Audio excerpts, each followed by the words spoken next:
Doutor Isomar, qual a diferença de quimioterapia e radioterapia? Bem, ambos os tratamentos foram desenvolvidos justamente para o tratamento do câncer, tanto a quimioterapia quanto a radioterapia. O intuito do tratamento do paciente com câncer é você controlar o crescimento dessas células que estão de forma desordenada.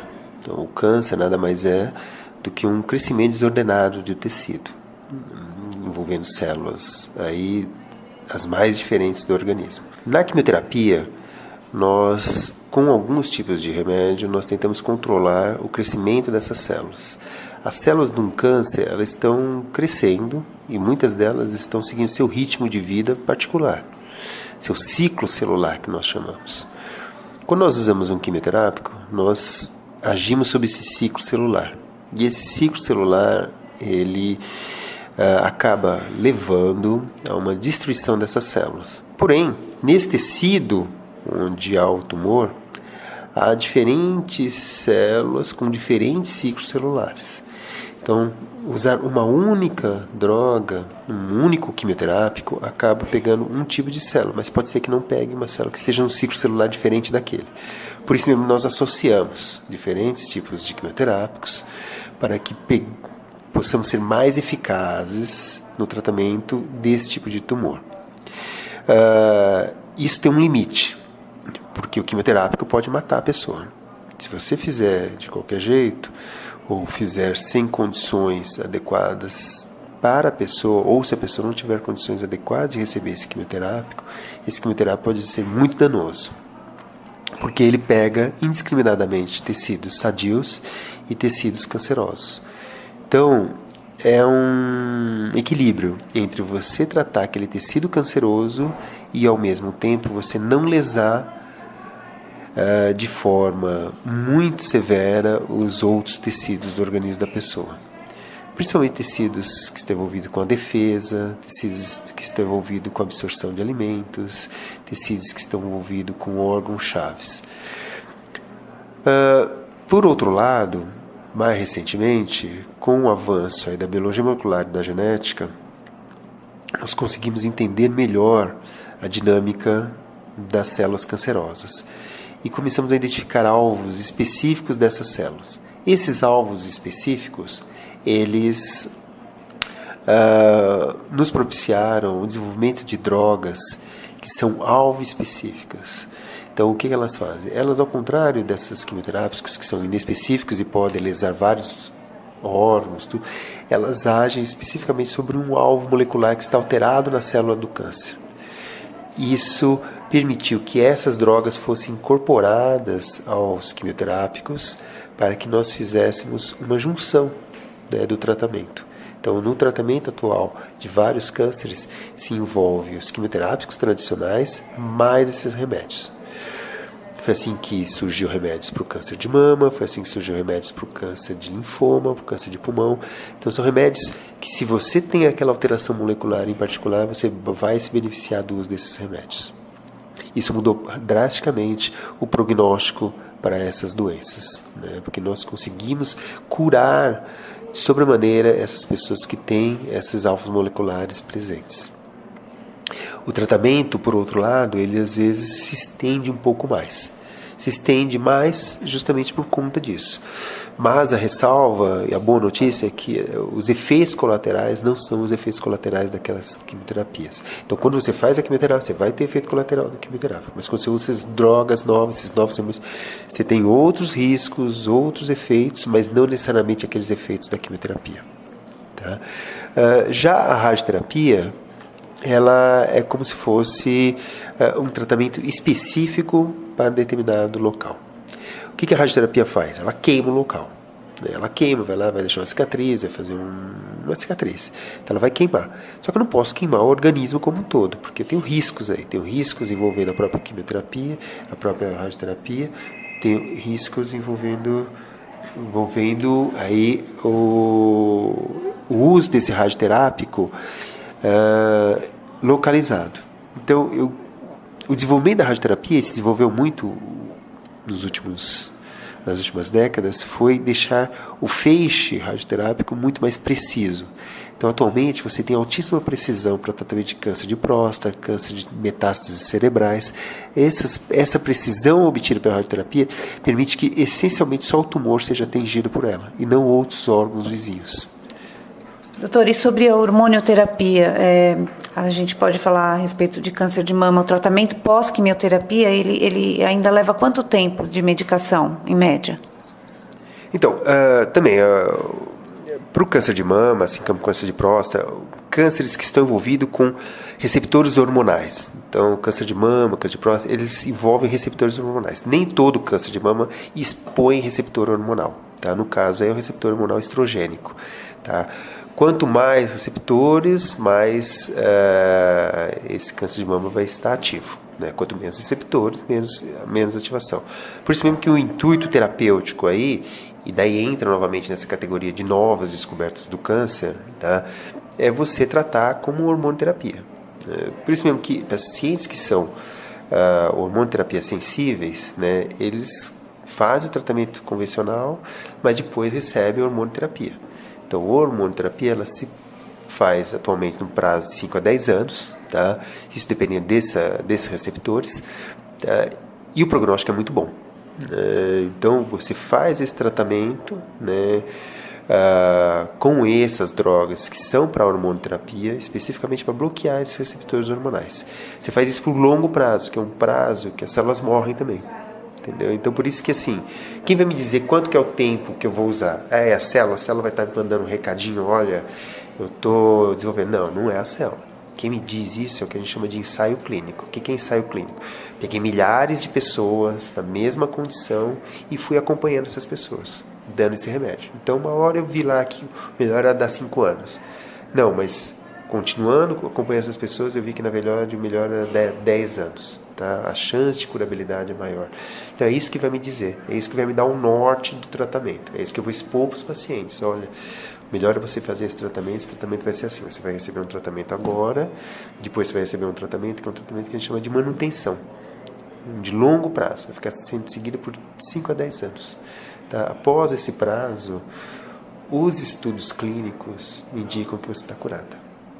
Tá? Então, antes disso, é precoce dizer que está curada? Não é precoce, mas também não é certo, porque eu não tenho dados corretos em termos epidemiológicos, em termos do que os estudos clínicos me dizem, né, para dizer, está curado. Não, eu posso estar tendo desleixo com isso, porque pode ser que essa pessoa esteja justamente nesse grupo que vai precisar usar hormonoterapia por um prazo muito mais prolongado. Tá? Como é que eu vou saber se vai precisar usar ou não? Primeiro passo, né, é o estadiamento e saber, estadiamento é como é que o tumor está no corpo da pessoa, está localizado, está disseminado, tá? E saber se ela tem esses receptores hormonais. Se tem esses receptores hormonais, é possível fazer esse tratamento. Doutor Isomar, e ainda sobre o tratamento, que inclui todas essas facetas de profissionais, né, que estão ligados à área do tratamento, quais são as recomendações que é importante a gente estar falando? Então, o paciente com câncer, ele vai fazer o acompanhamento dele, principalmente não só pela doença, óbvio, porque a doença tem uma série de estigmas, uma série de coisas aí que todo mundo imagina, que na verdade são mais estigmas do que qualquer outra coisa, né?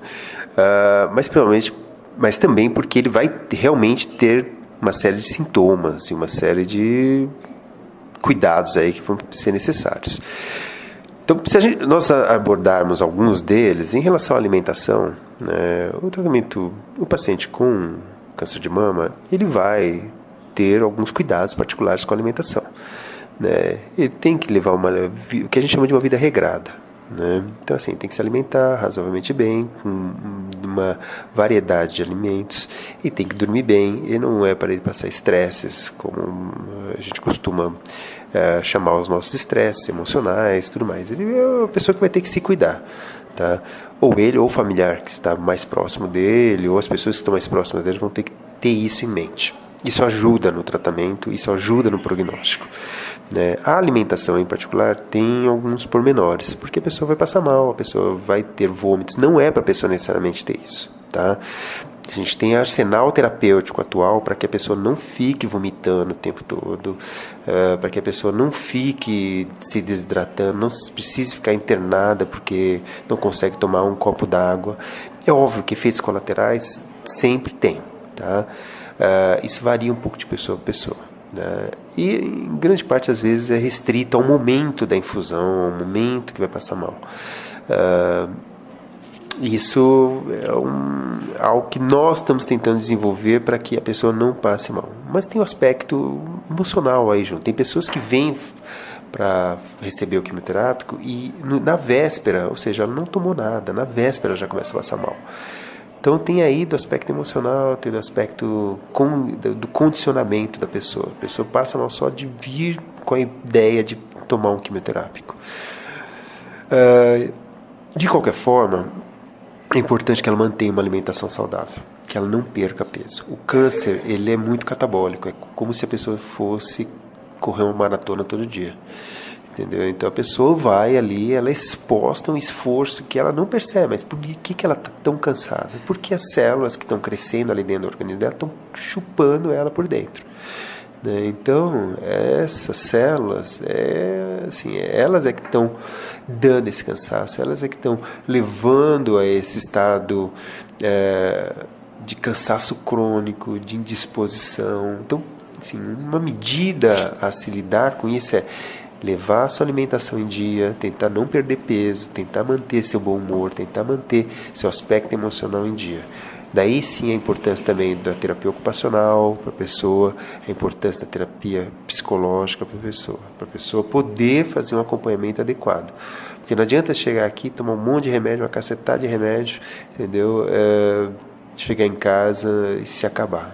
Deitar no sofá, deitar na cama, não sair mais, falar, eu volto daqui a 21 dias à vida, né, para tomar quimioterápico de novo. Não, a pessoa não está vivendo mais, né? Então, na verdade, assim, ela tem que tomar, sim, cuidado com a sua alimentação, cuidado com a quantidade de líquido que vai ter que tomar, porque ela tem que tomar bastante líquido, tá? Comer alimentos saudáveis, tá? Há um indicativo de que, assim, alimentos crus não são tão desejados por causa da questão da defesa do organismo. Isso não é tão verdade. Na verdade, o mais adequado é selecionar bem os alimentos e a proveniência desses alimentos e comer alimentos limpos o tempo todo. Uma outra questão é tentar evitar a exposição para uma grande quantidade de pessoas. Você não sabe quem está tossindo do seu lado quando você vai num shopping, né? Então, assim, tente evitar um pouco isso, né? Um pouco a grande exposição. Você pode ir no shopping, até recomendar que vá ao shopping, que passeie, que vá ao cinema, que faça tudo. Mas tome um pouco de cuidado com a exposição a múltiplas pessoas, porque você não sabe necessariamente se a pessoa está com alguma infecção e você vai estar com a imunidade um pouco debilitada, tá? Essa imunidade, conversa com o seu médico, posso sair, não posso, né? Ele vai ser o melhor indicador para você de, olha, pode, não pode, tá? O que você pode, o que você não pode fazer em termos de defesa do seu organismo, porque tem alguns momentos que vai cair a defesa. Nesse momento é melhor estar um pouquinho mais recolhido. Uma gripe, um resfriado para uma pessoa nessa circunstância faz um estrago, então tem que tomar um pouco de cuidado. Em relação às suas atividades, né, atualmente nem se recomenda que a pessoa se afaste necessariamente do trabalho. Se a pessoa, porventura, não aguenta trabalhar porque não passa mal, porque gostaria de estar um momento mais recluso, ela tem todo direito a isso. Mas também a pessoa pode continuar trabalhando normalmente, do jeito que lhe couber. Óbvio, respeitando essa questão, né? No mundo de hoje, nós somos cobrados em produção o tempo todo. Então, não é por aí, né? A pessoa, um momento de doença também é um momento de conscientização como ela está vivendo a vida dela, né? Então, isso tem que ser levado em conta. Ok, só para fechar essa questão da alimentação, doutor, me diga, a soja, ela tem alguma contraindicação para quem faz câncer com alimentos à base de soja? Já se fez tudo que é tipo de pesquisa sobre todos os alimentos, vitaminas, tudo. E nós curamos vários animais em teste no laboratório, né? Mas é diferente para o ser humano. Não, tudo que é excesso, né, tem seu limite, né? Não é a questão da soja, não é a questão da carne, é o excesso de tudo isso, né? Não há ainda um dado muito concreto e muito claro sobre quais alimentos fazem mal à pessoa ou desenvolvem câncer. É óbvio que uma alimentação industrializada se pressupõe, pelos dados que nós temos atualmente, se pressupõe que aumenta o risco de câncer do trato gastrointestinal. Mas não é esse o grande vilão. O grande vilão é a mudança de hábito, né? Então, se a pessoa passa a comer todo dia quilos e quilos de carne, isso vai ter algumas consequências. Assim como se a pessoa passa a comer comer doce indiscriminadamente, também vai ter uma consequência, né? Então, na verdade, o equilíbrio aí é realmente levar uma alimentação equilibrada.